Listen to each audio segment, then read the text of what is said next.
So I've just been thinking about this concept of building a great product. And I think it's not exactly the best way to think about product development. And that is because when we think about great products, we think about fully formed, polished, finished products, like the newest iPhone, like the newest apps out there that are on their, thousandth iteration?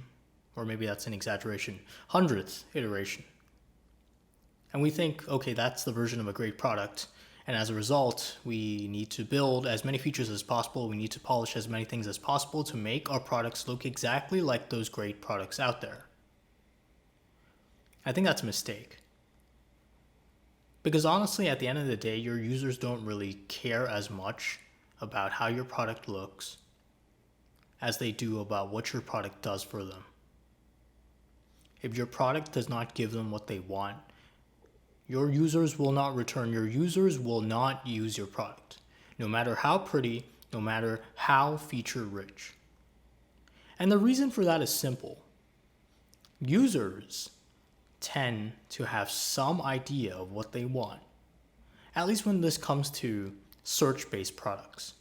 They know what they're looking for, and they just need a product to give them that specific thing they're looking for. And if your product can do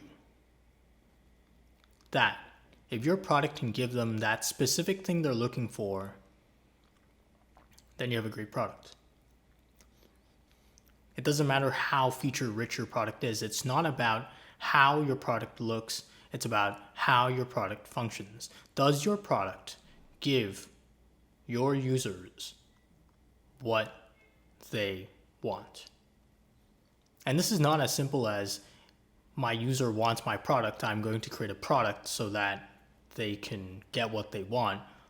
Users use products most of the time as a means to an end. They use products because these products give them what they want. They do jobs that they want done.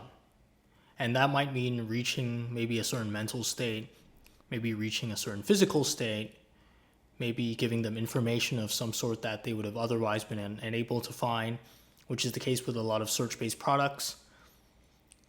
Products that are great do specific jobs. And if you want to make a great product, if you want to create a product that can be defined as great, don't start off with aesthetics. Start off with function. Start off by thinking about what job your product should do and for whom. Once you have an understanding of that, then you can think about how your product looks. But before you get that correct, before you define that properly, before you get to a point where you can say, my user is trying to do this with my product, therefore the job they're trying to get done is this, don't focus on how your product looks. Don't focus on spamming your users with features. It's about being clear about what your users want and then being able to cite evidence from conversations you've had with these users, not about how pretty your product looks.